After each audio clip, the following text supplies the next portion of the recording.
So I thought I'd make another video because I had some thoughts of ideas that I thought would be really useful.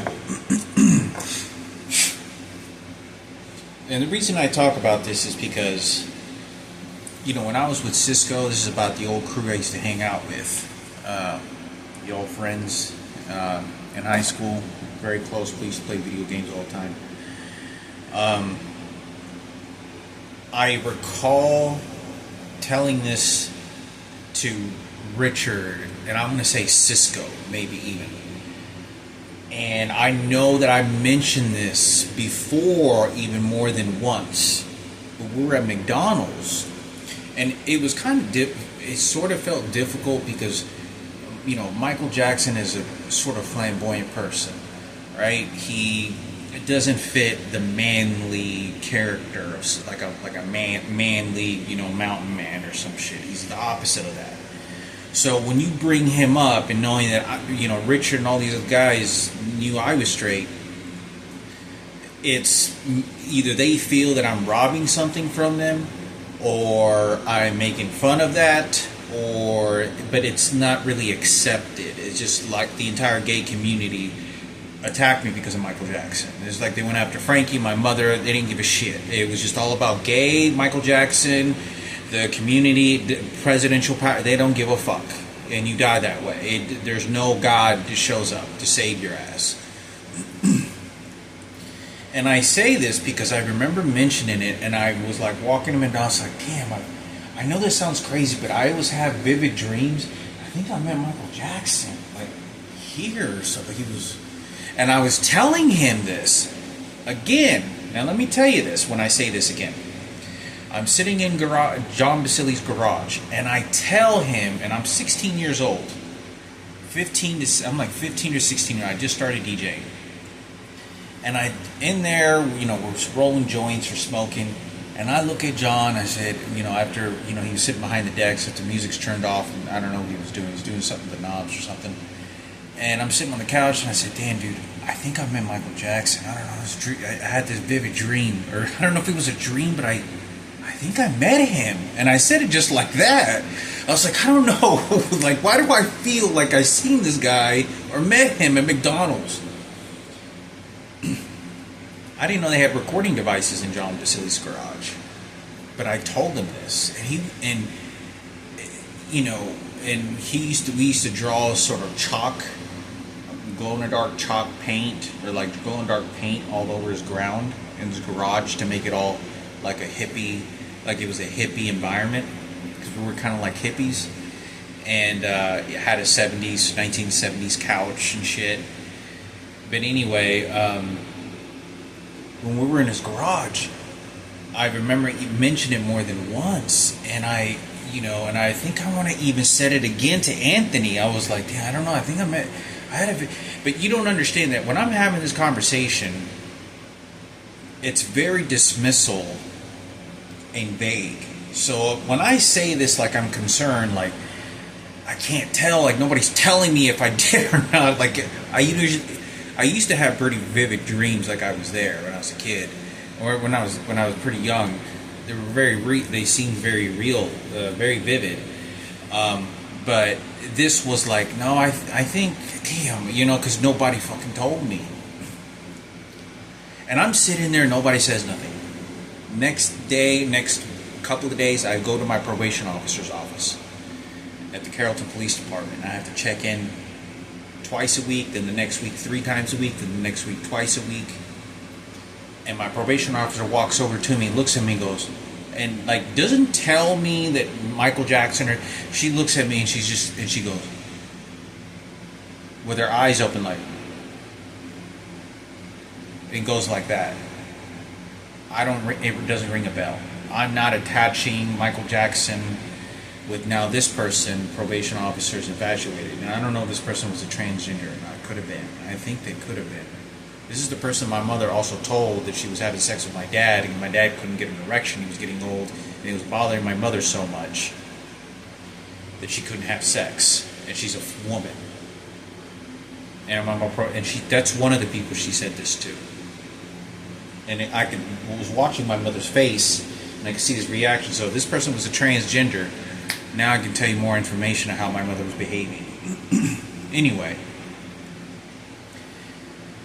and I want to say I said this in the car. Nobody confirms ever to me.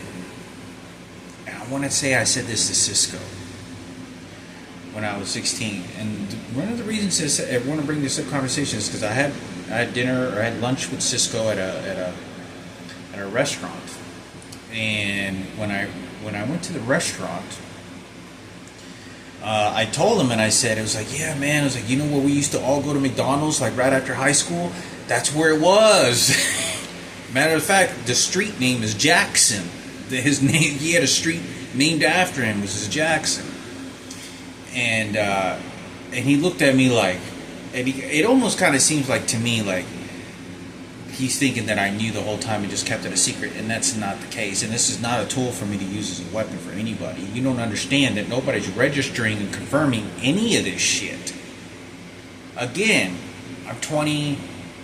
I don't know where I was. I bring it up because I'm like, why? I met him and his family. I know I met this guy.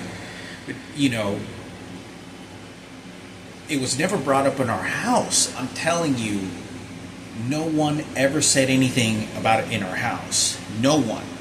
Like, my father, like, fucking threw the shit away. It wasn't us playing, thinking this Mary, my father, just after the same week that it happened was like, yes, and that was him. Because I was asking, I was like, who was that at McDonald's we saw? Was that Michael Jackson?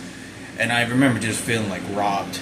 And I remember like it was like my eyes just turned white with beady eyes and shit. I was just singled out in the fucking world, and this entire world just like I was in space. I was in the universe, outer space somewhere or some shit. It was fucked up.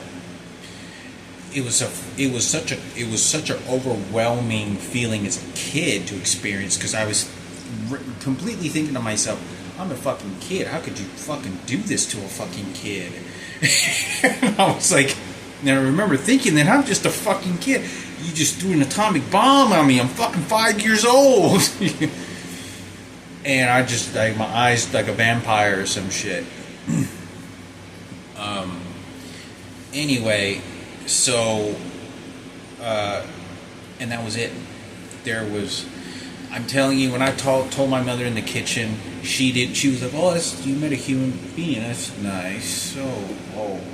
And then I could tell she didn't understand what I was talking about. She just, I don't know who this is. I don't know what you're talking about. Just a little kid just meeting people and toys or something. You know, it wasn't like, oh, you just got raped by a kid, you know, by a guy. It wasn't that. It was, you just met a person. I could remember her reaction, her face, her reaction. She's cooking, chopping some vegetables. And then I played the TV movie on, and I waited to one day to watch the movie. It was within that same month. And I tell my mother, go to the kitchen. You see that guy right there? No, mira, ese es él. Yo lo miré. Yeah, I got to see him. I got to see him.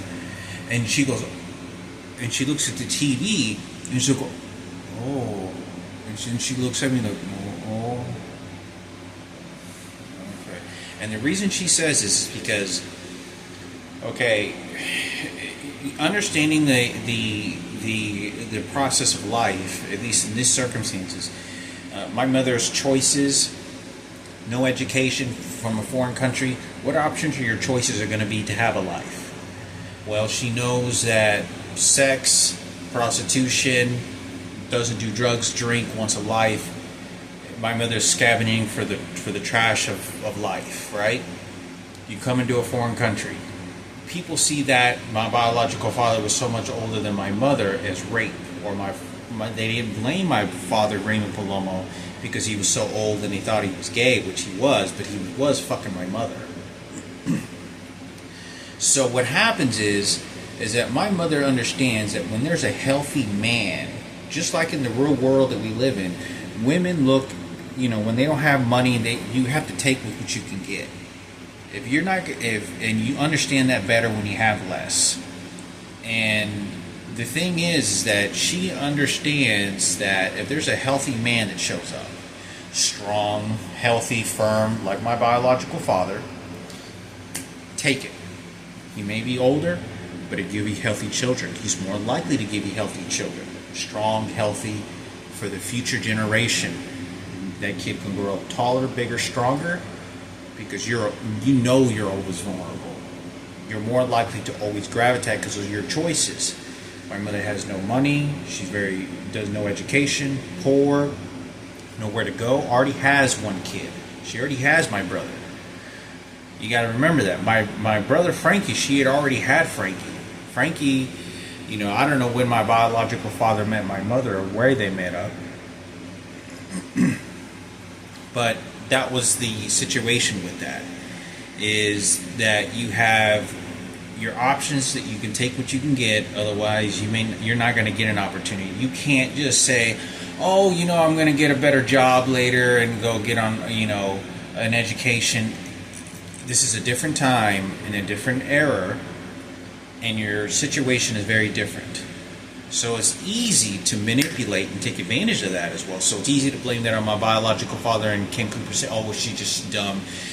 Ken Cooper is just taking care of his sweet little angels, and it just laterals. But anyway, I thought I would say that because it's not that my mother wanted to be racist. It's because that your choices, your offspring, you don't have anything. You're being raped. You're being sold for sex. Your life is already shit right now. And for a woman that comes from Mexico, and that especially my mother, they see things different in life. And so I thought I would bring that subject up. Not to justify whatever it is, because it's too late now. It's all dog shit. But anyway, so I thought I'd make a video, and on this and talk about that. But I'm remembering it several times up, and but I said it so kind of passive, and not just passive but unsure. And so the first thing people think, oh, Michael, because people don't think straight man when they see Michael Jackson. They don't think of that. But I know they're shooting my left heel a whole bunch of times because they told me to Jesus Christ. I know. Heels, So anyway, so I thought I'd make a video on that. Make some videos of some other topics. Oh, and I also wanted to say something about Lisa. I've talked about that Lisa, I literally stopped talking to her right after 9/11. It was like within less than 3 months after 9/11. It was within less than 3 months after 9/11. And I don't know what the situation was. And I do remember getting on the phone with her, and I want to say I accidentally said Susie. And she was like, who's Susie? You could see how this shit was burying me when I was like a kid, when I was young. But anyway, I thought I'd bring that up. Yeah, because I still don't know the story to it, but I just know that she seemed very scared. And I talked about that already. I could tell in her voice and what she shared a few words with after I discussed that, and she didn't want to talk about it. She was just like scared of that. And but I think that probably drew her away. Definitely that contributed to it.